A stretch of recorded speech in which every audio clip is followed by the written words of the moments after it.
우리 곡조 있는 기도로 하나님께 나아가겠습니다. 찬송가 540장 하시겠습니다.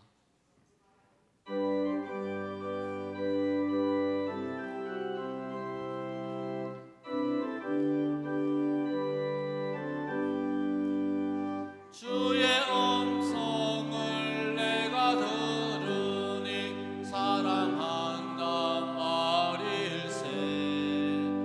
믿는 마음으로 주께 가오니 나를 영접하소서. 내가 매일 십자가 앞에 더 가까이 가오니 구세 주의 흘린 보배 피로써 나를 정케 하소서. 주의 넓으신 은혜 베푸사 나를 받아주시고 나의 품은 뜻 주의 뜻같이 되게 하여 주소서. 내가 매일 십자가 앞에 더 가까이 가오니 구세 주의 흘린 보배 피로써 나를 정케 하소서. 주의 보좌로 나아갈 때에 어찌하니 기쁠까. 주의 얼굴을 항상 배우니 더욱 친근합니다. 내가 매일 십자가 앞에 더 가까이 가오니 구세 주의 흘린 보배 피로써 나를 정케 하소서. 우리 구주의 넓은 사랑을 정량할 자 없으며 주가 주시는 참된 기쁨도 헤아릴 수 없도다. 내가 매일 십자가 앞에 더 가까이 가오니 구세 주의 흘린 보배 피로써 나를 정케 하소서.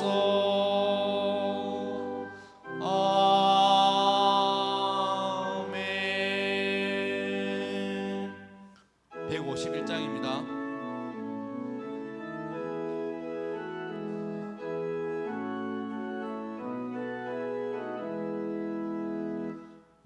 만왕의 왕 내 주께서 왜 고초당했나. 이 벌레 같은 날 위해 그 보혈 흘렸네. 십자가 십자가 내가 처음 볼 때에 나의 맘에 큰 고통 사라져. 오늘 믿고서 내 눈 밝았네. 참 내 기쁨 영원하도다. 주 십자가 못 박힘은 속죄함 아닌가. 그 긍휼함과 큰 은혜 말할 수 없도다. 십자가 십자가 내가 처음 볼 때에 나의 맘에 큰 고통 사라져. 오늘 믿고서 내 눈 밝아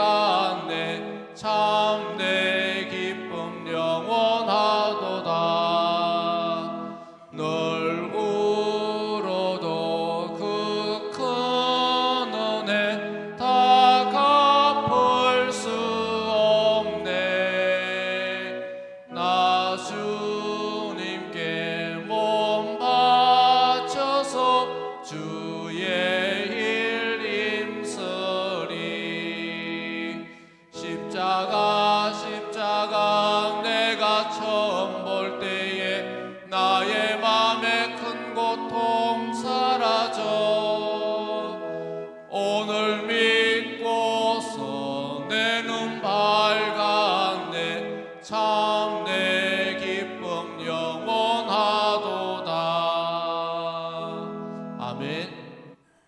254장입니다. 내 주의 보혈은 함께 찬송하겠습니다.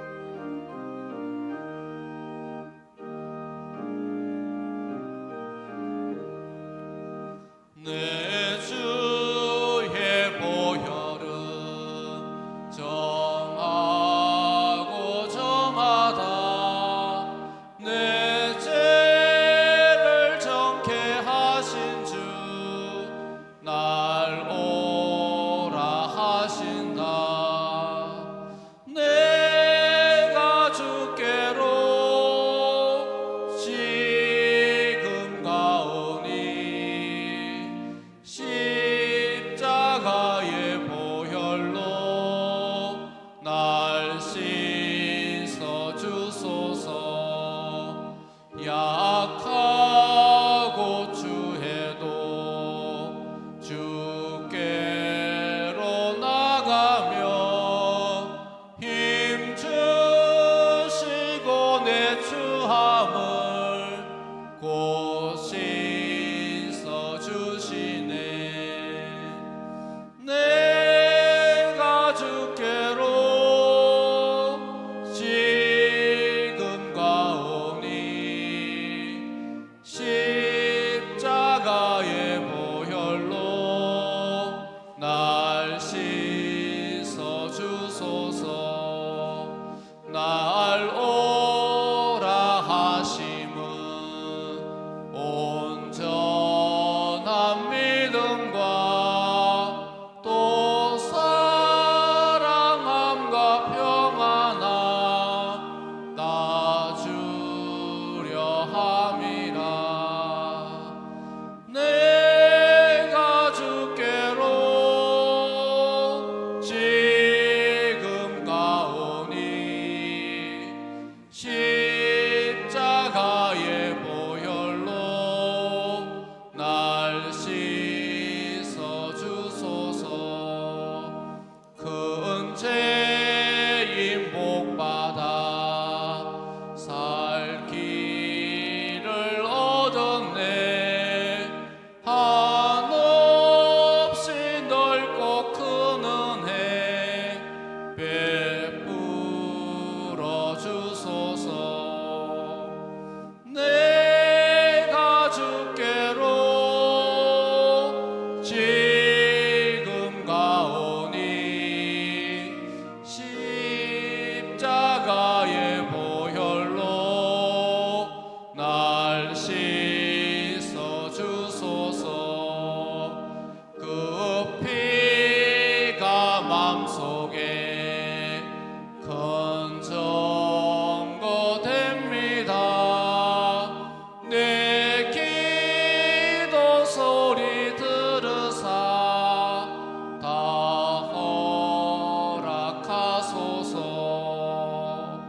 내가 주께로 지금 가오니 십자가의 보혈로 날 씻어 주소서. 1, 2절 한 번 더 하겠습니다. 내 주의 보혈은 정하고 정하다 내 죄를 정케 하신 주 날 오라 하신다. 내가 주께로 지금 가오니 십자가의 보혈로 날 씻어 주소서. 약하고 추해도 주께로 나가며 힘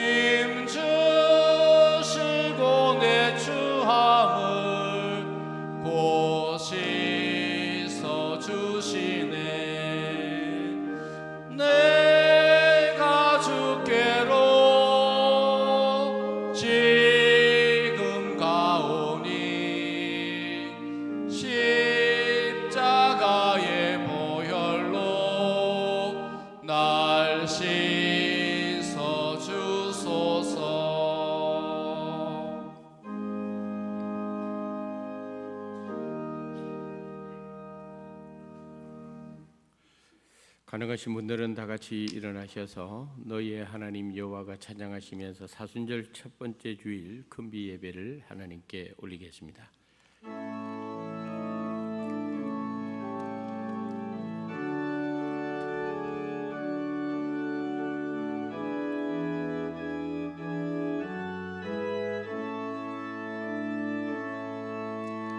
너의 하나님 여호와가 너의 가운데 계시니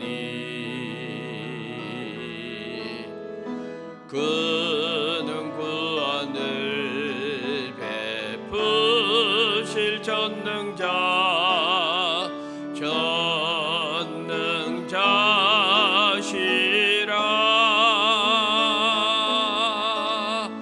그가 너로 인하여 기쁨을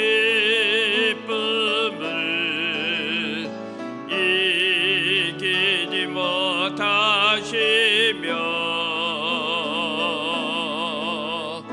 너를 잠잠히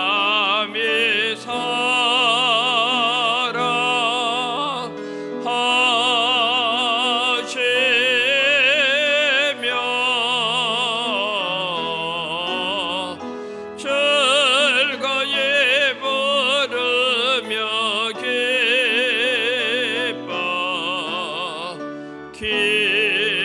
기뻐하시리라.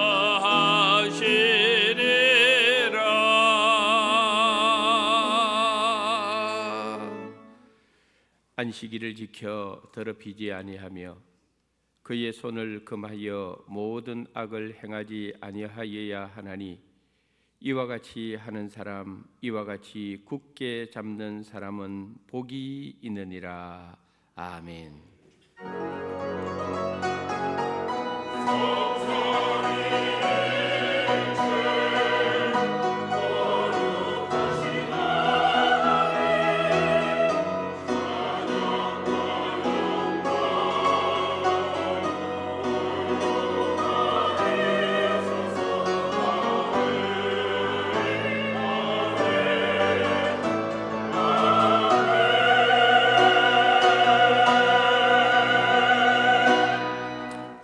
사순절 첫 번째 주일 예배를 저희들에게 허락해 주심을 감사합니다. 오늘도 주님의 은혜를 사모하며 금비 예배에 모인 사랑하는 우리 모든 성도님들을 주님께서 기억하시고 영과 진리로 예배 드릴 때에 우리의 예배를 받아 주시옵소서.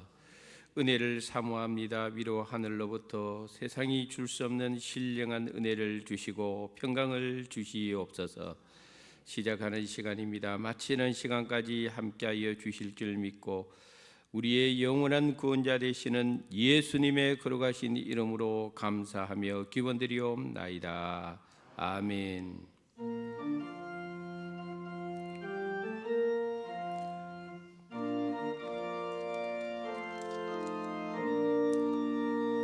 구세주를 아는 이들 찬송하고 찬송하세. 먼 것뜻과 힘 다하여 경배드리세. 주를 알지 못한 이들 주가 친히 인도하사 그의 피로 구속하니 찬송 부르세. 약한 사람도 음받아 시험 중에 참게 되니 모든 죄를 이길 힘을 믿어보니라.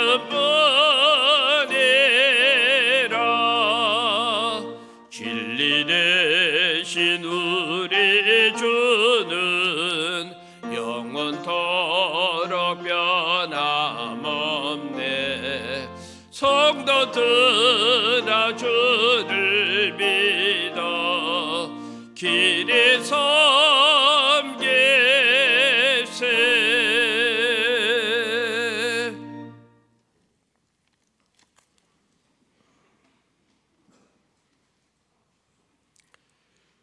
내 하나님이여 내 하나님이여 어찌 나를 버리셨나이까.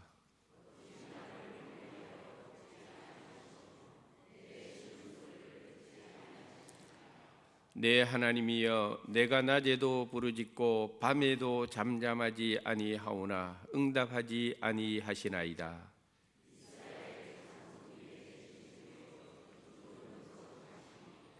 우리 조상들이 주께 의리하고 의리하였으므로 그들을 건지셨나이다.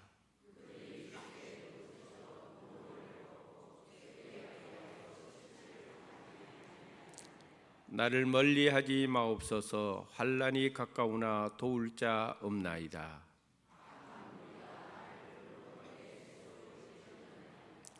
내가 내 모든 뼈를 셀 수 있나이다. 그들이 나를 주목하여 보고 내 겉옷을 나누며 속옷을 제비 뽑나이다.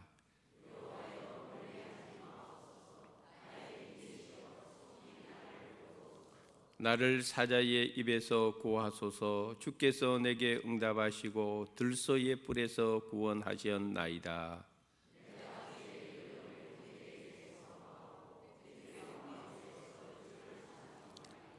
여호와를 두려워하는 너희여 그를 찬송할지어다.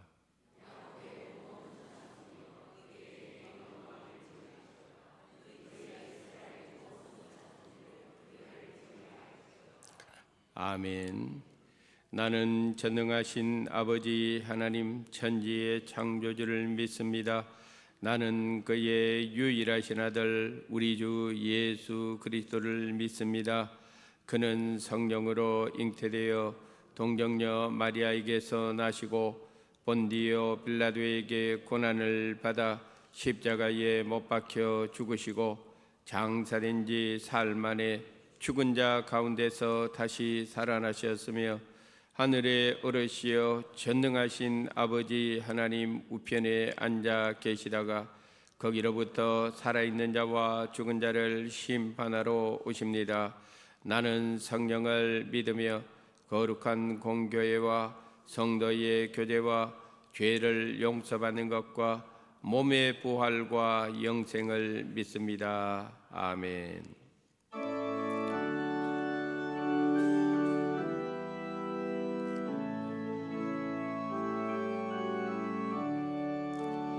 내 평생 살아온 뒤를 돌아보니 걸음마다 자욱마다 다 죄뿐입니다.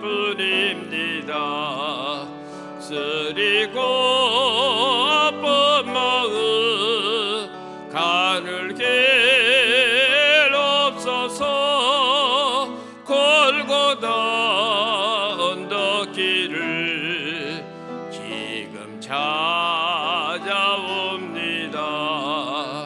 나 같은 못난 인간 주께서 살리시려 하늘의 영광 보자 모두 다 버리시고 천하대 천한종의 형상을 입으셨네. 아 주의 사랑 어디에 견주리까. 예수님 나의 주님 사랑의 내 하나님 이제는 예수님만 내 자랑 삼겠어요. 나의 남은 인생길 주와 걸어가면서 예수님 복음 위에 굳세게 살겠어요.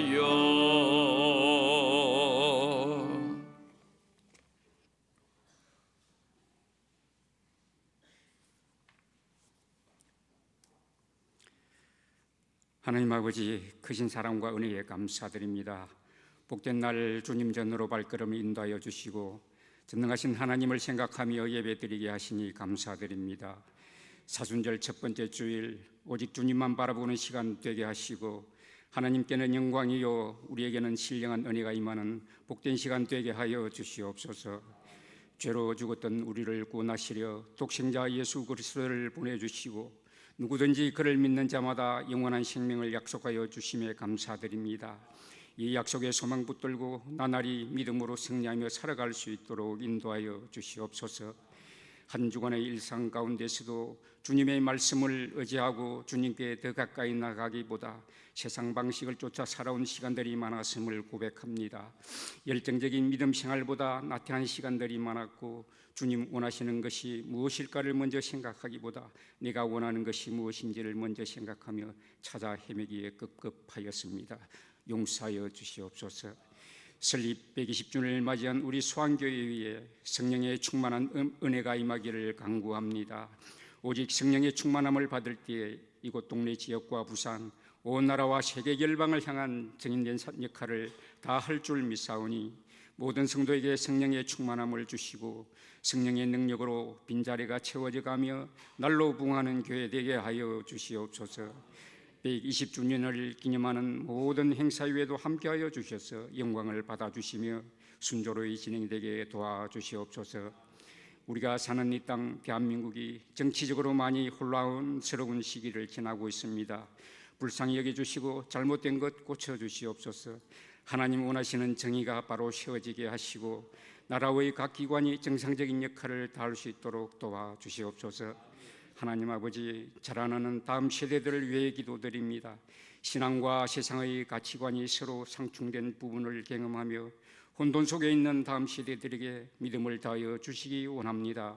성령의 내주하심으로 깨달음이 있게 하시고 진리의 말씀으로 무장하여 세상을 너기 이겨내는 저들 되게 하옵소서. 오늘 또 이 자리에서 함께 예배드려야 될 성도님들 중 여러 가지 사정으로 참석치 못한 성도님들을 기억하여 주시옵고 어디에서건 주님의 영광 위에 살게 하여 주시옵소서. 땅 끝까지 복음 전파의 사명을 안고 해외에 파송된 선교사님들과 가족들을 지켜주시며 어떠한 환경과 어려움 가운데에서도 맡겨주신 선교의 사명 잘 감당할 수 있도록 보호하여 주시옵소서. 지금도 침상에서 육신의 연약함으로 고통을 겪고 있는 성도들이 주님의 능력으로 깨끗이 치유함을 받으며 회복되게 도와주시옵소서. 여러 가지 기도 제목으로 밤낮으로 아뢰는 성도님들의 간절한 기에도 귀 기울여 주시어 응답하시는 하나님을 체험할 수 있게 도와주시옵소서. 맡겨주신 양떼에게 영의 양식을 공급하시는 목사님과 부교역자님들을 붙들어 주셔서 진리의 말씀 증거하기에 부족함 없도록 늘 성령 충만함으로 가득 채워 주시옵소서. 단위에서 말씀 증거하실 엄정길 목사님께 권능 베풀어 주시며 선포되는 말씀 가운데 은혜 충만하게 하옵소서.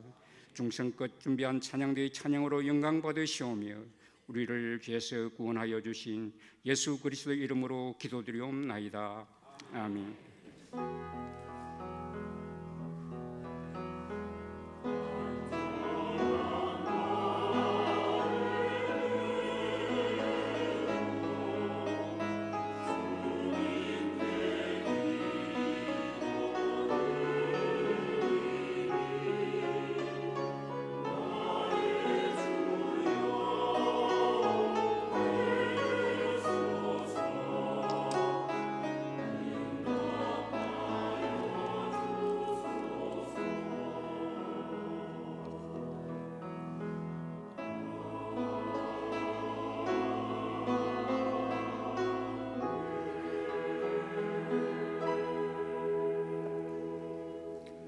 오늘 우리들에게 주시는 하나님의 말씀은 요한복음 2장 13절부터 22절까지 한 절씩 교독하시겠습니다. 제가 13절을 먼저 읽겠습니다. 유대인의 유월절이 가까운지라 예수께서 예루살렘으로 올라가셨더니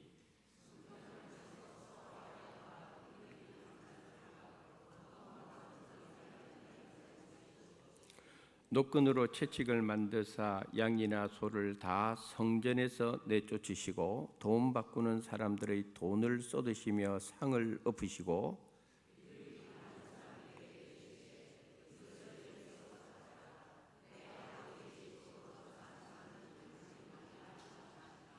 제자들이 성경 말씀에 주의 전을 사모하는 열심히 나를 삼키리라 한 것을 기억하더라.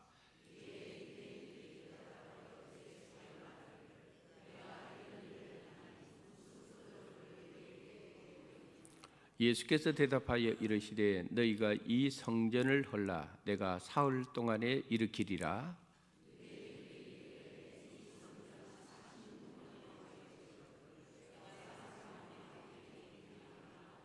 그러나 예수는 성전된 자기 육체를 가리켜 말씀하신 것이라.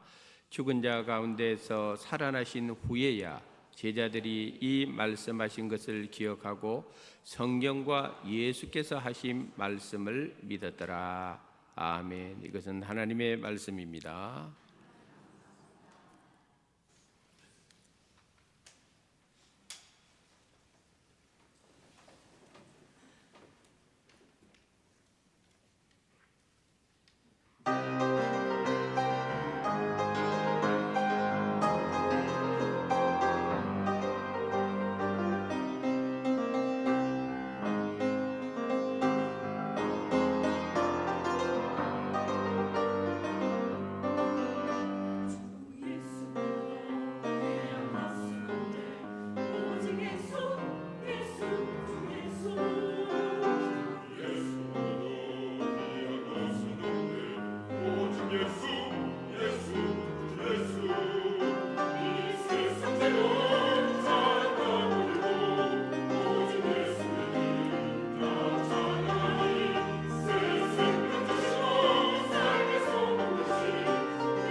감사합니다. 귀한 찬양 힘차게 약간 우리 가락도 곁들인 것 같아서 참 좋았습니다. 대단히 감사합니다.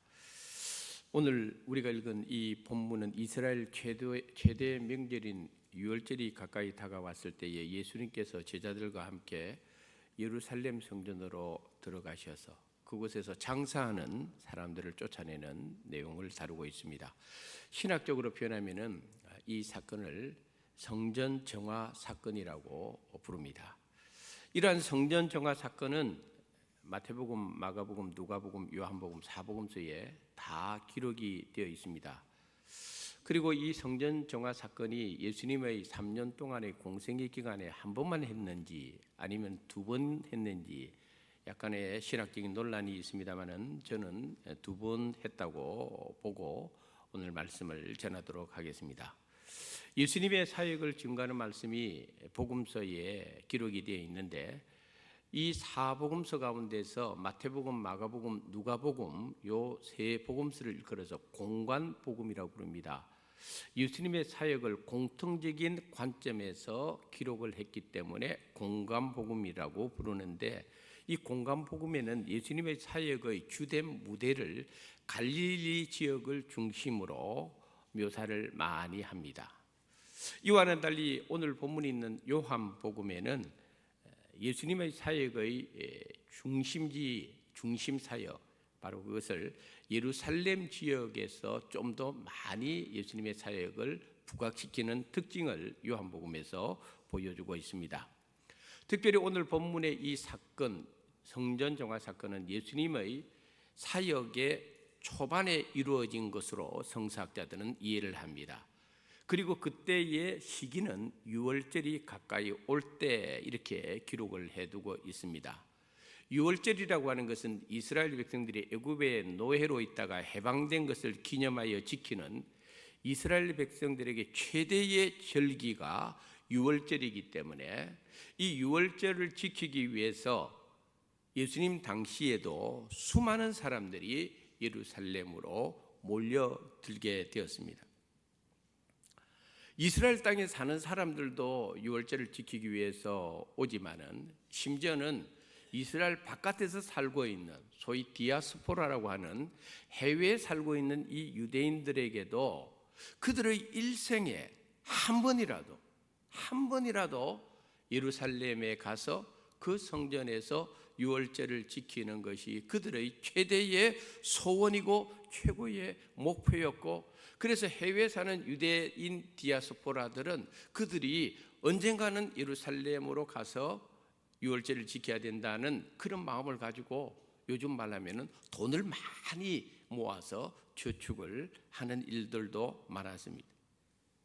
역사적 기록에 의하면은 유월절을 지키기 위해서 예루살렘에 사람들이 모일 때 당시 예루살렘의 인구가 대략 한 5만 명 정도로 추산을 하는데 유월절 절기가 있을 때에는 대략 한 6배, 7배 정도의 많은 인구들이 이 예루살렘으로 유입하게 되었고, 좀 과장된 것으로 생각을 합니다마는 유대 역사가 요세푸스의 기록에 의하면은 제일 많이 유월절을 지키기 위해서 예루살렘에 모였을 때의 인구가 무려 270만이라는 이런 정도의 기록도 남아있는 것을 볼 수가 있습니다.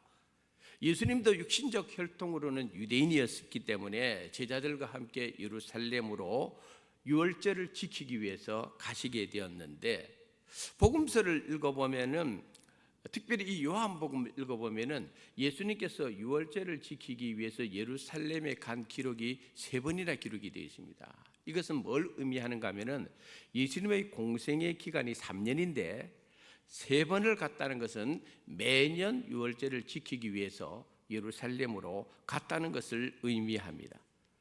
오늘 보면 14절에 이런 표현이 나옵니다. 14절을 보겠습니다. 성전 안에서 소와 양과 비둘기 파는 사람들과 돈 바꾸는 사람들이 앉아 있는 것을 보시고 이랬습니다. 한번 따라합시다. 성전 안에서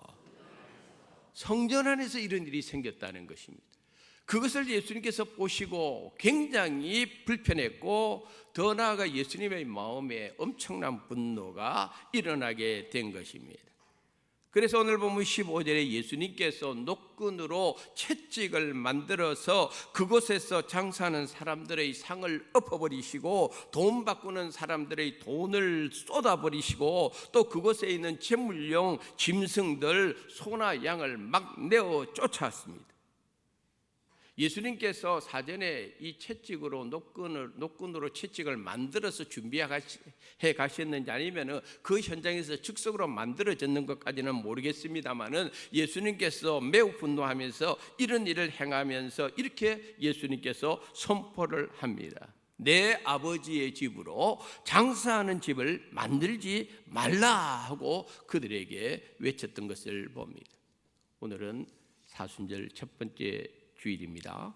본문의 말씀을 가지고 이 시간 함께 은혜를 나누고자 하는 제목은 주의 전을 사모하는 열심입니다. 예수님께서 탄생하실 때의 유대 지역 전체를 통치하던 왕이 흔히 헤롯 대왕이라고 부릅니다. 복음서를 읽어보면 헤롯 왕들이 자꾸 나오는데 동일한 인물이 아닙니다. 그래서 예수님께서 탄생하실 때의 그 왕을 일컬어서 헤롯 대왕, 대왕은 아니지만은 편의상 그렇게 부릅니다. 근데 이 헤롯 대왕은 유대인이 아니었습니다. 유대인이 아니고 이 사람은 성경에 보면은 이두메 출신이라고 되어 있는데, 이두메 출신이라는 것은 뭘 의미하는가 하면 에돔 사람이라는 뜻이고, 에돔 사람이라는 것은 누구를 의미하는가 하면은 에서의 후손들을 일컬어서 에돔 족속이라고 부릅니다. 그러므로 헤롯 대왕은 이 사람은 유대인이 아닙니다. 그런데 유대 지역 전체를 통치하고 있습니다. 유대인들 입장에서는 이 헤롯 대왕이 아주 꼴보기 싫은 거예요. 아니, 저 에돔 출신 저 사람이 우리를 다스린다고 굉장히 불쾌하고 못마땅하고 있었기 때문에 이 헤롯 대왕 입장에서는 어떻게 하든지 자기가 왕위에 있으면서 유대인들의 마음을 좀 사로잡아야 되겠다, 유대인들이 좀 관심을 끌어야 되겠다. 그러면서 이 헤롯 대왕이 무슨 일을 추진하게 되었는가 하면은 예루살렘 성전을 새롭게 단장하고 예루살렘 성전을 더 확장시켜 가지고 그곳에서 하나님 앞에 제사 드리는 유대인들의 마음을 자기 자신이 좀 자기가 잡고 싶었던 그런 마음이 있었기 때문에 성전을 새롭게 단장하고 확장하는 일을 하게 된 것입니다. 그래서 헤롯 대왕은 국고를 풀어서 헤롯 성전이라고 부르는 이 성전에 많은 재원을 투입하게 되는데, 이런 헤롯 대왕의 모습을 보면서 예나 지금이나 오늘날도 교회당이라고 하는 건축물은 믿음이 없어도 돈만 있으면 할 수가 있다는 걸 보여줍니다. 하나님을 사랑하는 마음이 없어도 할 수가 있어요. 하나님에 대한 말씀에 대한 순종 충성도 없어도 얼마든지 헤롯 대왕처럼 겉을 뚫어내기 위해서 돈만 있으면은 교회당 건물 하나 짓는 것은 문제도 아닙니다. 헤롯 대왕이 죽고 나서 이 성전 건축이 중단된 게 아닙니다. 죽고 나서도 그 다음 왕이 또 이어가지고 계속적으로 헤롯 성전을 지어 나가는데, 오늘 본문에 예수님께서 유대인들을 보고 뭐라고 이야기합니까? 이 성전을 헐어버리라. 헐어버리면은 내가 사흘 만에 내가 이 성전 세우겠다, 이런 말을 하니까 오늘 본문에 보니까 20절에 유대인들이 뭐라고 그럽니까? 이 성전은 46년 동안 지었건을, 다시 말해서 예수님 당시만 하더라도 성전이 계속 지어지고 있는 상태였다는 겁니다. 46년 동안 지금까지 지어왔는데 네가 이 성전을 사흘 만에 다시 지을 수 있다고? 유대인들이 반문을 하는 이유가 바로 여기에 있는 것입니다. 오늘 설교의 이해를 돕기 위해서 예수님 당시에 예루살렘 성전의 모습 모형들을 먼저 하나 보도록 하겠습니다. 저기에 보면은 성전이 중심에 있고 성전 안에 성소와 지성소가 있습니다. 그 다음에 성전을 중심으로 외곽을 빙 둘러서 맨 위에 보면 안토니아 성체라고 있는데 저게 안토니아 요새라는 뜻입니다. 로마의 군대가 진주하고 있습니다. 저 높은 곳에서 예루살렘 전체를 둘러보면서 감시할 뿐만 아니라 예루살렘에서 유대인들이 폭동을 일으키나 소란을 일으키면은 저 안토니아 성체에 진주하고 있던 로마 군인들이 내려가 가지고 바로 진압을 하는 역할을 하게 된 것입니다. 근데 저 성전에 보면은 성소와 지성소 그 옆에 제사장의 뜰이 있고요. 그 다음에 그 앞에는 이스라엘의 뜰이라는 게 있어요. 이스라엘의 뜰이라고 하는 것은 뭘 의미하는가 하면은 정통 유대인들만 저기에 들어가서 하나님 앞에 제사를 드릴 수가 있다는 것이고, 그 옆에 보면은 여인의 뜰이라는 것이 있고, 그 다음에 저 바깥에 보면은 이방인의 뜰이라는 것이 있어요. 근데 이스라엘의 뜰하고 이방인의 뜰 사이에는 벽을 만들어 놓았어요. 그 벽의 높이는 대략 1.5m 정도가 되는데 1.5m 정도가 되면 성인이 얼마든지 그 벽을 넘어갈 수가 있는 그런 높이입니다. 그런데 저 벽을 쌓은 이유가 있습니다. 뭐냐 하면은 이 이스라엘의 뜰에는 이방인들이 들어오면 안 돼. 우리만 하나님께서 선택했고 우리를 선민으로 삼으신 거야. 그러므로 이방인 너희들은 감히 이 성전 이스라엘 백성들 뜰로 너희들이 들어오면 너희들은 죽어 가만히 안 둘 거야 하는 경고의 표시로 1.5m의 높이로 이스라엘의 뜰과 이방인의 뜰을 이렇게 가로막았다는 것을 보여주고 있는 것입니다.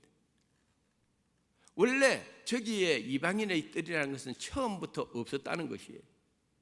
그래서 1설에 의하면은 이 헤롯 대왕이 저 성전을 새롭게 단장하고 새롭게 확장을 하면서 이방인의 뜰이라는 것을 아주 넓게 만들어 놓았습니다. 광장처럼 만들어 놨습니다. 그리고 거기도 성전으로 생각을 하고 성전처럼 만들어 놓은 것입니다. 그래서 전체의 평수가 저 뜰의 평수가 총 1만 한 8천 평 정도가 된다고 하니까 굉장히 큰 규모입니다. 문제는 바로 저 이방인의 뜰에서 오늘 말씀처럼 거룩한 예배를 드리는 처소가 아니라 저것이 장사하는 시장으로 만들어버린 것입니다. 바로 이곳에서 제사에 필요한 제물들을 다 만들어 놓았습니다. 소도 양도 염소도 비둘기도 막 갖다 놔놓고, 그리고 또 멀리서 온 사람들을 위해서 돈을 바꿔주는 환전소도 저기에 설치를 해놓고, 원래의 목적은 사실은 멀리 사는 이스라엘 백성들의 입장에서는 그 먼 곳에서 어떻게 제사를 드리려고 제물용 소나 양을 끌고 올 수 있겠습니까? 그러니까 본래의 목적은 멀리에서 온 순례객들을 위해서 저곳에서 소나 양이나 염소, 비둘기 등을 살 수 있도록 편의적으로 할 수 있는 좋은 목적에서 출발을 했습니다. 또 멀리에서 오는 사람들을 위해서 돈을 환전해 주는 거, 요즘 말로 하면 달러 들고 못 들어간다 이 말이에요. 일본 엔화 들고 못 들어간다 이 말이에요. 세계 각국에 흩어져 있는 이 디아스포라들 입장에서는 그들 나라에 쓰던 돈을 가지고 왔지만 그 돈을 못 바치니까, 왜 이방인에서 쓰는 돈이기 때문에 그 다 부정한 돈이라고 생각했기 때문에 성전에 들어가려면은 그 성전에 바치는 돈을 다 바꿔야 된다는 것입니다. 그게 저기에서 다 이루어지는 것입니다. 처음에는 좋은 목적을 가지고 시작되었습니다만 시간이 지나가면서 저것이 변질되기 시작합니다. 검은 돈을 주고받습니다. 탐욕의 장소가 되었습니다. 당시에 저 성전에 들어가려면은 반세겔씩 내야 되는 거예요. 반세겔씩. 누구나 반세겔씩 내야 돼요. 이 반세겔이 어느 정도의 가치가 있는가 하면 노동자들의 이틀치 품삯입니다. 노동자들이 이틀치 품삯 2데나리온, 2드라크마를 다 반세겔 가치로 해서 바치고 저 성전에 들어가야 되는 거예요. 그럼 한번 생각해 보세요. 1년에 6월절 한 번을 위해서 그곳에서 수십만 명의 사람들이 모인다 생각해 보세요. 1인당 노동자 이틀치 그 품삯을 성전세로 반세겔씩 다 납부하고 들어간다고 생각해 보세요.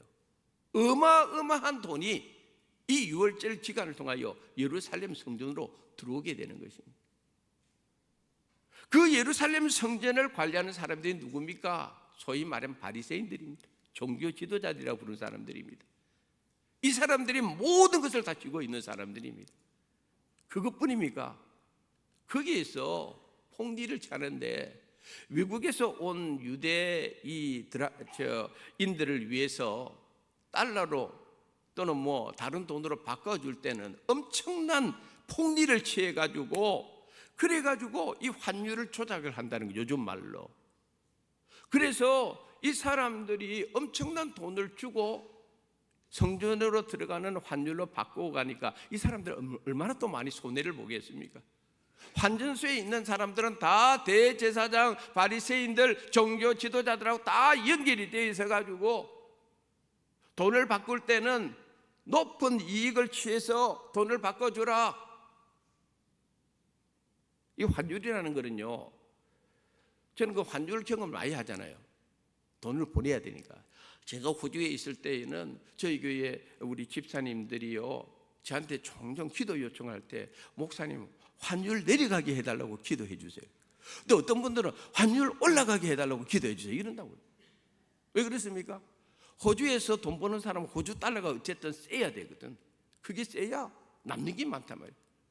그런데 호주에서 자녀들을 데리고 공부해서 한국에 소위 기러기 아빠들이 돈을 붙여줄 때는 호주 환율이 떨어져야 많이 보내줄 수가 있는 거예요. 그래서 어떤 날은 이 집사님 소리 들으면은 기도를 하나님 환율 하다가도 또 다른 집사님 생각이 나면은 이게 뭐 올라가라 할 수도 없고 내려가라 할 수도 없고, 그래서 내가 한국 온 거라. 머리가 너무 아파가지고. 그뿐만 아니라 당시에 이 성전에서 재물을 살려고 할 때에 현장에서 소도 사야 되고 양도 사야 되고 염소도 사야 되고 비둘기도 사야 되고 자기들의 그 역량에 맞춰가지고 사는데 말이죠. 이 바깥에서 사는 거하고 이 성전 안에서 그 이방인의 뜰에서 파는 거하고 가격이 틀리는 거예요. 엄청나게 비싸가지고 비싼 상태로 바깥에서 양 한 마리 10만이면 살 거 요 그러니까 30만 원 내라니. 30만 원 내라니. 그래도 사야 됩니까? 안 사야 됩니까? 사야 됩니다. 왜? 하나님의 유월절을 지키서 왔기 때문에. 그런데 그렇게 다 조작을 하고 시세보다 훨씬 비싼 돈을 주고 구입할 수 있는 이 시스템을 누가 만들었습니까? 예루살렘 성전을 다스리고 관리하는 대제사장을 비롯한 그 바리새파 사람들이 전부 그 일을 다 하는 거예요. 더 많이 받아, 더 높이 받아. 그것뿐만 아니라 하나님 앞에 구약시대부터 하나님께서 제사를 드릴 때에 제물을 어떤 식으로 바쳐야 된다라고 하나님께서 가르쳐준 말씀이 있습니다. 레위기 22장 21절 말씀 한번 읽어보도록 하겠습니다. 만일 누구든지 서원한 것을 갚으려 하든지 자의로 예물을 드리려 하여 소나 양으로 화목제물을 여호와께 드리는 자는 기쁘게 받으심이 되도록 아무 흠이 없는 온전한 것으로 할지니. 아멘. 한번 따라합시다. 아무 흠이 없는 온전한 것으로 할지니. 그래야 하나님께서 기쁘게 받으신다는 거예요.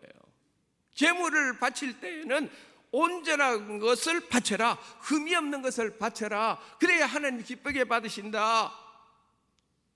그런데 제사를 드리러 성전에 나온 사람들이요, 비싼 값으로 온전한 것을 바치는 것은 뭐 그렇게 바치는 거다 할지라도요, 심지어 이 소나 양이나 비둘기 파는 이 장사치들이 말이죠, 흠이 있는 것도 갖다 놓는 거예요. 눈이 먼 거, 뭐 피부가 상한 거, 병이 있는 거, 이런 것도 가져와가지고 괜찮다고, 이건 뭐 제물에 제단에 올라가면 다 불태울 건데 뭐 그래도 사라고. 그러니까 흠이 있고 온전하지 못한 것도 비싼 돈을 주고 사가지고 제물이라고 하고 바쳐야 되니까 이게 성전이냐 이 말이에요.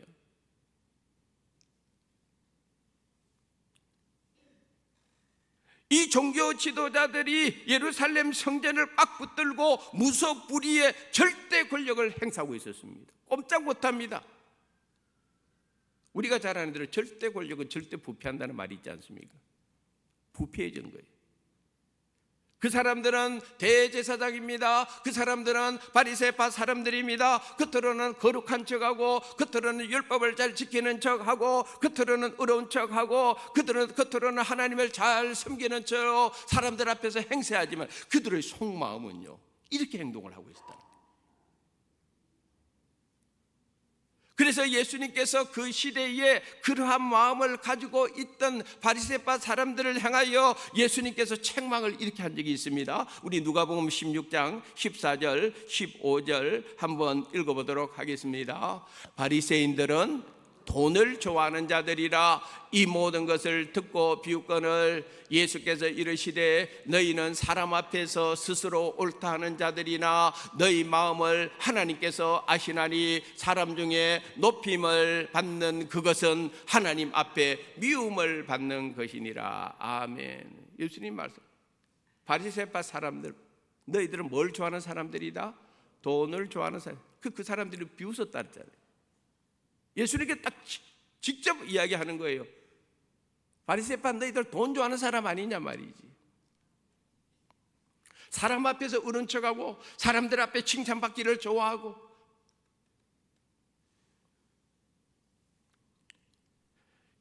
사실 우리가 하나님에 대한 마음을 우리가 좀 어떤 태도를 가지고 우리가 하나님 앞에 서야 되느냐 하는 게 참 중요합니다.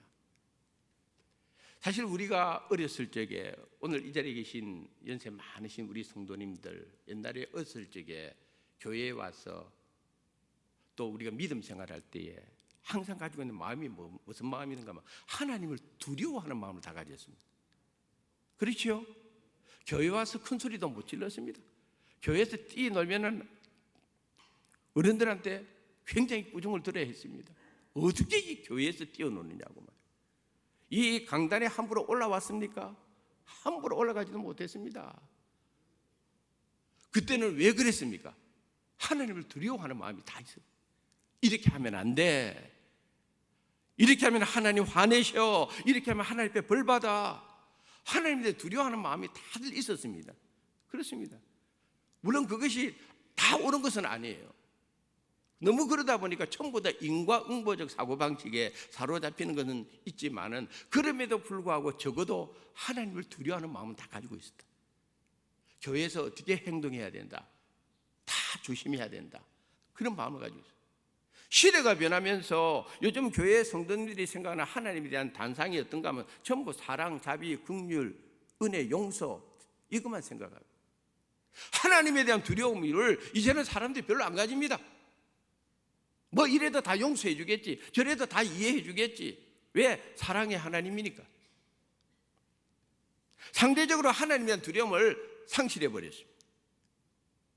그러나 우리가 성경을 통해서, 특별히 오늘 본문을 통해서 우리가 기억해야 될 것이 있습니다. 지극히 분노하시는 주님의 모습. 왜 주님께서 이렇게 분노하셨을까? 성전에서 해서는 안 되는 일들을 했기 때문에 그런 거예요. 그들의 마음속에 있는 악함을 보았기 때문에 그렇습니다. 그래서 오늘 본문 14절 하반절에 이런 단어가 나옵니다. 한번 따라합시다. 보시고. 보셨다는 거예요. 성전 안에서 14절 맨 마지막에 이리이리 하는 것을 예수님께서 보셨습니다. 사람이 보는 것하고 주님이 보는 것하고 다릅니다. 사람은 외모를 보거니와 나 여호와는 중심을 보느니라. 할렐루야. 하나님은 우리 중심을 다 보시는 거예요. 지금도 마찬가지입니다. 우리가 어떤 마음을 가지고 있는지 하나님은 우리 모든 것을 다 보고 계시고 모든 것을 다 알고 계시고, 그러므로 우리 하나님 앞에 설 때 우리는 변명할 수가 없습니다. 핑계할 수도 없습니다. 숨길 수도 없고 감출 수도 없는 것입니다. 예수님께서 엄청난 분노를 드러내시면서 채찍을 들고 마침내 행동을 하는데, 그런데 오늘 본문에 보니까 흥미로운 것이 있어요. 그 채찍을 가지고 예수님은 사람들을 내쫓지는 않았습니다. 오늘 본문에 보니까 오직 짐승에게만, 15절에 보니까 노끈으로 채찍을 만드사 양이나 소를 다 성전에서 내쫓았습니다. 사람을 내쫓지 않았습니다. 양이나 소, 이런 짐승들을 내쫓았다라고 이야기를 하고 있습니다. 그런데 예수님의 또 다른 성전 정화 사건이 마태복음에 나와 있습니다. 우리 마태복음 21장 12절의 말씀을 읽어보도록 하겠습니다. 예수께서 성전에 들어가사 성전 안에서 매매하는 모든 사람들을 내쫓으시며 돈 바꾸는 사람들의 상과 비둘기 파는 사람들의 의자를 둘러 엎으시고, 자, 두 가지 성전 정화 사건이 나오는데, 오늘 본문에 예수님의 공생의 초기에 성전 정화 사건에서는 예수님은 사람을 내쫓지 않고 어떻게 했어요? 소나 양과 같은 제물용 짐승들을 내쫓았다 그래요, 오늘 본문에. 그런데 예수님의 공생의 말기, 그 십자가를 지시기 전에 성전 정화 사건 두 번째로 하실 때는 누구를 내쫓았다? 사람들을 내쫓아버렸다. 근데 놀라운 일이 생겼습니다. 이런 일들을 예수님께서 행하고 있는데, 그곳에 있는 장사하는 사람들이나 그곳을 관리하고 감독하는 그 예루살렘 성전의 종교 권력자들, 지도자들이 예수님의 이러한 행동을 막아내지 못했습니다. 아니, 막을 수가 없었습니다. 왜 그렇습니까? 예수님은 하나님이시기 때문에 그렇습니다. 할렐루야. 그러므로 예수님의 말 한마디 한마디, 예수님의 행동 하나하나가 너무도 거룩하고 너무도 강력했던 하나님의 권세, 그 권세가 예수님에게 임했기 때문에 어느 누구도 그 부분에 대해서, 예수님에 대해서 당신 왜 이러는 것이요? 말할 수가 없었다는 것입니다. 보통 사람 같으면요, 예수님처럼 이렇게 행동하면은 맞아 죽습니다. 보통 사람 같으면요, 그 성전에 있는 성전 경비병들은 잡혀갑니다. 그런데 우리 예수님이 하실 때는 달랐다는 것입니다. 왜냐하면 예수님은 하나님이시기 때문에 그렇고, 예수님께서 이렇게 말씀하시고 행동할 때는 하늘의 권세가 예수님을 붙들고 있었기 때문에 사람들이 감히 예수님에 대해서 함부로 할 수가 없었던 이유가 바로 여기에 있습니다. 무엇보다도 이 성전의 진정한 주인은 사람이 아니라 예수님이었기 때문에 그렇습니다. 그리고 예수님께서는 자신이 진정한 성전일 뿐만 아니라 자신은 성전보다 더 크다는 것을 예수님께서 증거하신 적이 있습니다. 우리 한번 마태복음 12장 6절에 있는 말씀 읽어보도록 하겠습니다. 내가 너희에게 이르노니 성전보다 더 큰 이가 여기 있느니라. 아멘. 예수님께서 나는 성전보다 더 큰 이다, 성전보다 더 큰 이가 여기 있어 말하고 행동하는데 누가 건들 수가 있겠느냐는 말입니다. 그뿐만 아니라 예수님은 내 아버지 집이라는 표현을 쓰고 있습니다. 이것은요, 엄청난 사건입니다. 왜냐하면 유대교의 핵심 성전 그곳에서, 유대교의 율법 한복판에서 하나님을 아버지라고 선언하는 것은요, 이거는 신성 모독죄에 걸립니다. 돌에 맞아 죽어야 됩니다. 어떻게 하나님을 아버지로 합니까? 근데 예수님은 내 아버지 집이라고 표현하고 있습니다. 예수님께서 하나님을 아버지로 선포하였기 때문에 오늘 저와 여러분도 하나님을 나의 아버지, 할렐루야, 우리의 아버지, 할렐루야, 우리가 그렇게 부를 수 있는 거예요. 그러므로 예수님의 이 거룩한 분노를 보면서 제자들이 생각하기를 주의 전을 사모하는 열심히 나를 삼키리라 하는 이 말씀을 제자들이 기억하게 되었다. 그런데 이 말씀이 어디에서 나왔을까? 시편에서 다윗이 고백했습니다. 우리 시편 69편 9절에 있는 말씀 한번 읽어보도록 하겠습니다. 주의 집을 위하는 열성이 나를 삼키고 주를 비방하는 비방이 내게 미쳤나이다. 아멘. 예수님께서 하시고 있는 이 성전 정화 사건은요, 구약 시대에 다윗을 통하여 이미 예언해 두었다는 거예요. 그러므로 오늘 본문이 우리에게 가르쳐주는 중요한 진리가 있습니다. 성전의 본질을 위해서, 그 예배의 본질을 위해서 예수님께서 자신의 모든 것을 지금 다 바친 것입니다. 생명을 걸고 말씀하신 것입니다. 그러면서 오늘 본문에 이 성전 정화 사건이 우리에게 주는 교훈이 있습니다. 그게 뭐냐면은 바로 우리 교회가 교회다워야 된다. 할렐루야. 예배는 예배다워야 된다. 할렐루야. 이 본질의 회복이 우리 안에 일어나야 된다는 것을 오늘 본문의 예수님의 모습을 통해서 가르쳐주고 있습니다. 만약에 오늘 이 자리에 우리 교회에 예수님이 오신다면 예수님이 우리를 어떻게 평가하실까요? 우리가 드리는 예배를, 우리가 드리는 기도를, 우리가 드리는 찬송을, 우리가 드리는 예물을, 우리들이 삶의 현장에서 예배자로 살아가는 우리의 모습을 예수님께서 어떻게 평가하시겠습니까? 그렇지는 않겠습니다만 극단적으로 오늘 본문의 이 상황을 우리에게 적용을 시켰다면, 예수님이 오셨는데 이 강대상이 강대상 같지 않아가지고 이 강대상을 예수님께서 다 뒤엎어 버리시고 우리 성가대 대원들, 예수님께서 성가대 대원들 자격 없다고 다 나가라고, 이 성전에서 나가라고 내쫓아 버리시고 우리가 드리는 이 헌금함을 예수님께서 다 뒤엎어 버리시고 오늘 이 자리에 있는 우리 성도님들을 향하여 너희들은 예배자가 아니니까 이 교회에서 다 나가라고 쫓아내 버리신다면 어떻게 하시겠습니까? 이것이 예배냐? 이게 기도냐? 이게 너희들이 드리는 예물이냐? 주님이 우리를 책망하신다면 우리가 어떻게 하시겠습니까? 성년종화 사건은 2000년 전에 예수님 당시 일어난 이례적인 사건이 아닙니다. 그냥 그때 그런 일이 있었구나, 참 나쁜 놈이구나 이렇게 말할 것이 아니에요. 이 하나님의 말씀 오늘 우리들에게 적용을 시켜야 돼요. 과연 우리가 어떻게 하나님 앞에 예배자로 살아야 될 것이며 우리 교회의 본질이 무엇인가? 예배라고 하는 것은 사람을 기쁘게 하는 것이 아닙니다. 예배라고 하는 것은 내 만족을 요구하는 것이 아닙니다. 예배는 내 욕심을 드러내는 사건도 아닙니다. 예배는 나의 의로움을 드러낼 수 있는 곳도 아닙니다. 철저하게 죄인됨으로써 오직 우리의 초점은 하나님께만 두고 그분만을 영화롭게 하는 것이 예배의 본질입니다. 할렐루야. 우리가 이 예배의 본질을 놓치지 말아야 됩니다.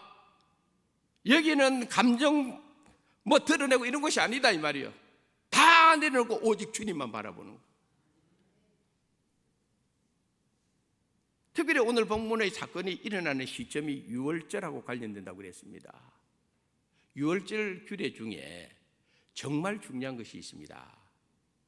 그것은 바로 그들의 지방과 생활 공간에서 유월절이 다가오면요 누룩을 다 음매는 일을 합니다. 그래서 출애굽기 12장 19절에 다음 같은 말씀이 있습니다. 우리 한번 읽어보겠습니다. 이래 동안은 누룩이 너희 집에서 발견되지 아니하도록 하라. 무릇 유교물을 먹는 자는 타국이든지 본국에서 난 자든지를 막론하고 이스라엘 회중에서 끊어지리니. 아멘. 유월절이 다가오면요 적어도 일주일 전부터 유대인들은요 집안에 있는 누룩을 다 다른 곳으로 숨겨놨고 누룩이라는 것을 눈에 띄지 않도록 했습니다. 왜 그렇습니까? 이스라엘 백성들이 애굽에서 나올 때에 누룩을 넣어서 반죽하여 만든 빵을 만들 여유가 없었잖아요. 그래서 누룩 없는 빵을 만들었어요. 그게 뭡니까? 그게 무교병이라는 거예요. 무교병. 누룩을 넣은 것은 방금 말한 대로 유교병. 그러므로 유월절과 일주일 동안 이어지는 이 유월절 행사, 무교절 기간에는요 유대인들이 전부 다 누룩을 넣지 않은 빵을 먹어야 되는 거예요. 만약에 누룩을 넣은 빵을 먹었다, 실수로 먹었던, 일부러 먹었던, 그러면은 하나님 말씀입니다. 그렇게 먹은 자는 이스라엘 회중에서 끊어지리라 그랬어요.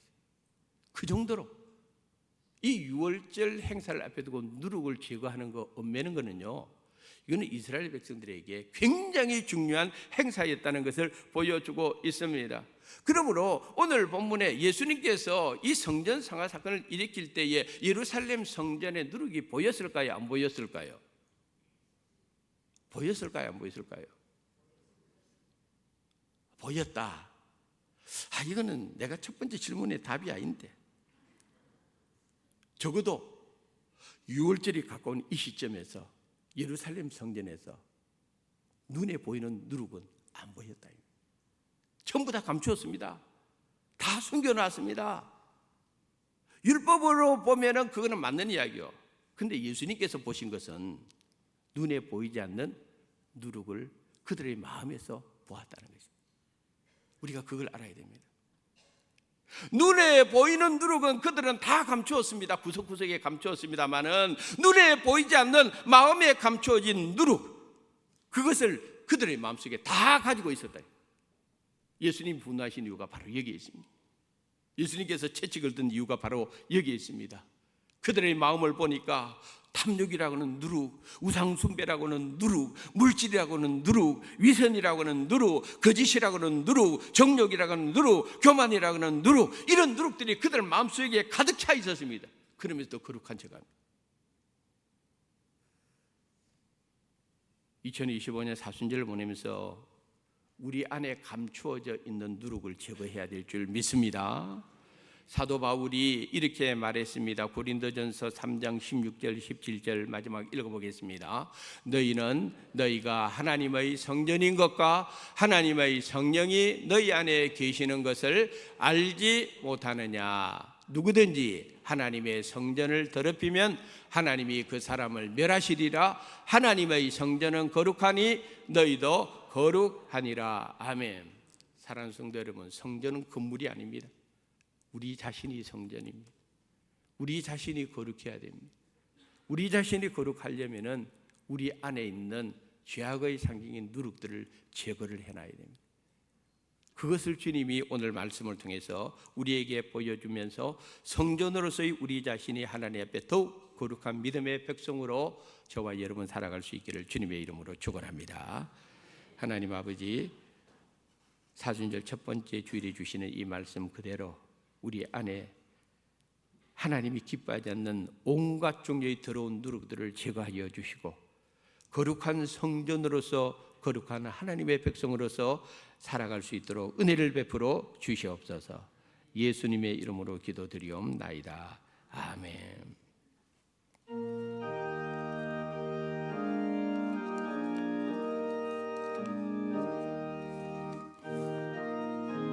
1절하고 4절만 부르도록 하겠습니다. 내 주님 입으신 그 옷은 참 아름다워라. 그 향이 내 맘에 사무쳐 내 기쁨 되도다. 시온성보다 더 찬란한 초천성 떠나서 이 세상 오신 예수님 참 내 구세주. 내 주님 영광의 옷 입고 문 열어주실 때 나 주님 나라에 들어가 영원히 살겠네.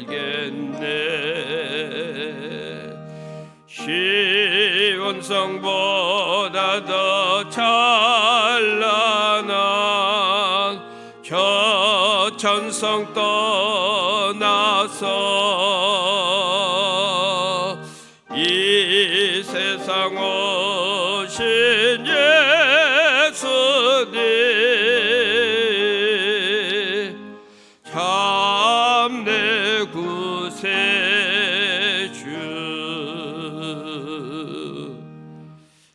하나님의 은혜에 감사해서 귀한 예물을 주님 앞에 마음과 뜻과 정성을 다하여 봉헌합니다. 하나님 앞에 우리가 드리는 예물이 흠 없는 것으로 드리라고 했습니다.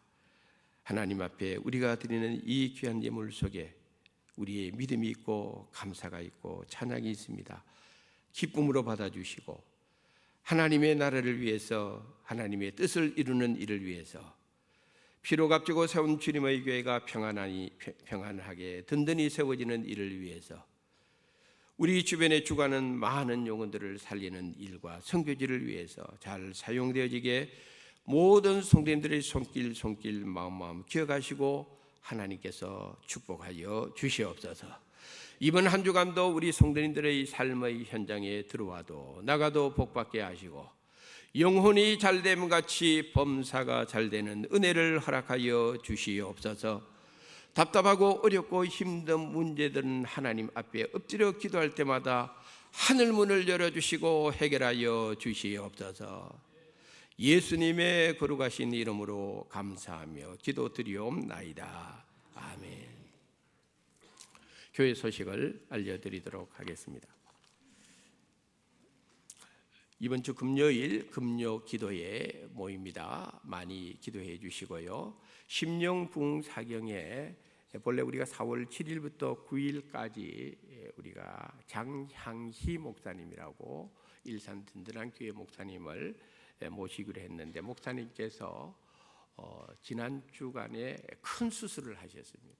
그래서 목사님의 부흥 사경에는 1년 연기하도록 했고 대신에 주보를 만들기 나서 몇몇 제가 목사님들하고 접촉을 했는데 최종적으로 확정되신 분이 2년 전에 우리 대한예수교 장로회 총합교단 총회장으로 섬겼던 이순창 목사님을 모시게 되었습니다. 그래서 이순창 목사님하고 날짜를 조율하다 보니까 4월 7일부터 9일은 본인이 어렵다고 그래서 그 다음 주간인 4월 14일부터 16일까지 월화수 3일 요 기간이 우리 고난주간 특세 기간인데 요 기간 3일을 목사님 부흥사경회로 하는 것으로 최종 오늘 아침에 합의를 봤습니다. 부흥사경회를 위해서 우리 성도님들께서 기도를 준비해 주시고 정말 좋은 목사님을 모시게 되었습니다. 우리 성도님들께서 이번 기회를 통하여 영적으로 회복하고 또 새로운 분들 전도할 수 있는 기회도 삼으시고 좋은 부흥회가 될 수 있도록 여러분들께서 준비해 주시고 자세한 내용은 제가 다음 주 주보에 실어놓도록 하겠습니다. 그 다음에 오늘 큰비 예배 후에 남성교회 여전대 원래회가 있고 다음 주일에는 재직회로 모이게 되겠습니다. 알림란으로 이번 주 화요일에 에스더 권사회와 그 다음에 에노케 모임이 있고 금요일에 우리 구역장 모임이 새롭게 시작이 되겠습니다. 그 다음에 6번의 세례 입교자 신청 우리가 부활절 앞에 두고 세례 입교 예식이 예정되어 있습니다. 희망자는 사무실로 신청을 해 주시기를 부탁드리겠습니다. 그 다음에 7번, 8번 주보에 있는 내용 시간 관계상 참조해 주시고 관심 있는 분들은 꼭 사무실로 신청을 해 주시면 좋겠습니다. 다음 주일에 2단 신천지 예방대책 세미나 역시 주보의 내용을 참조해 주시고 이번 주 토요일에 있을 부산 남노위의 남성교회 주간 탁구대회도 주보를 참조해 주시면 감사하겠습니다. 우리 장기 입원 환우들을 위해서 계속적으로 기억하시고 기억해 주시기를 부탁드리겠습니다. 그 다음에 우리 오늘 수안교회를 인도함을 받은 우리 정효종 집사님이 인도한 정민식 우리 청년입니다. 우리 한번 일어나 주시고요. 28세입니다. 아주 건강하고 아주 인물도 좋습니다. 이렇게 저희 교회에 방문해 주셔서 감사합니다. 우리 박수로 환영해 주시면 좋겠습니다. 그 다음에 아주 오래전 우리 수안교회 교인이었는데 우리 최이순 우리 집사님이십니까? 권사님이십니까? 이렇게 저희 교회에 이렇게 오늘 또 나오게 되었습니다. 그리고 저 모자실에 보면은 저희 교회 박상원 집사님, 전명옥 권사님의 장남 박영훈, 우리 저 위에 있습니다. 우리 김은혜 김은혜 자부가 김은혜, 우리 아이까지 저렇게 같이 오랜만에 왔습니다. 우리 박수로 환영해 주시면 좋겠습니다. 감사합니다. 고맙습니다. 다른 광고 없으시면은 다 같이 일어나셔서 찬송가 53장 1절만 부른 후에 축도하심으로 금비 예배 마치도록 하겠습니다.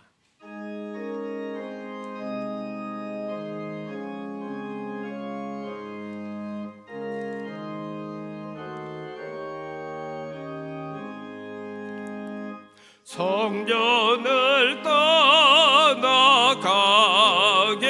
전 머리를 숙일 때 주께서 함께 계시고 복 내려 주소서.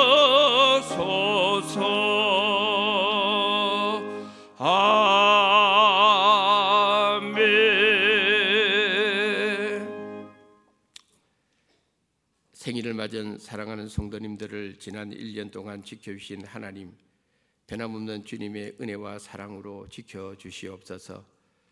군에 가 있는 우리의 자녀들과 출타 중에 있는 우리의 교우들 어느 곳에 있든지 여호와 하나님을 경외하는 복된 믿음의 사람들로 서게 하여 주시옵소서. 우리 수완 유치원을 축복하여 주시고 원근 각지에서 많은 원아들을 보내어 주셔서 우리 수완 유치원이 부흥되게 하시고 그 부흥의 마중물이 되어 우리 수완교회 유치부와 아동부와 중고등부와 청년부 다음 세대들이 부흥할 수 있도록 또한 축복하여 주시옵소서. 우리 수완교회 선교지와 선교사님들을 기억하여 주시고 그 땅의 선교의 풍성한 열매 많이 거두어서 하나님께 영광 돌리게 하여 주시옵소서. 우리 성도님들 가운데 육신의 질곡으로 어려움을 겪고 있는 사랑하는 성도님들, 병원에서 가정에서 혹은 이 자리에서 주님의 은혜를 사모하는 성도님들에게 거룩한 여호와의 치료의 광선이 비추어지게 하여 주시옵소서. 여호와 라파의 은혜를 부어 주시옵소서. 지난 주간에 이미란 집사님 아버지 고 이현옥 은퇴 집사님 하나님의 부르심을 받았습니다. 하나님께서 그 유족들을 돌보아 주시고 위로하여 주시옵소서.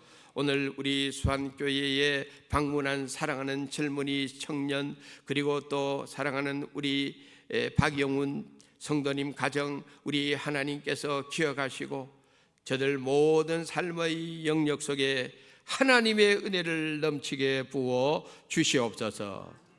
지금은 우리 주 예수 그리스도의 은혜와 하나님 아버지의 크신 사랑하심과 성령님의 위로 감화 교통 역사하심이 오늘 우리에게 주신 말씀을 마음에 새기고 거룩한 성도, 거룩한 교회로 나아가기를 원하는 모든 성도들 머리 위에 이제로부터 영원까지 하나님의 은혜와 복이 늘 함께 하시기를 간절히 축원드리옵나이다. 아멘.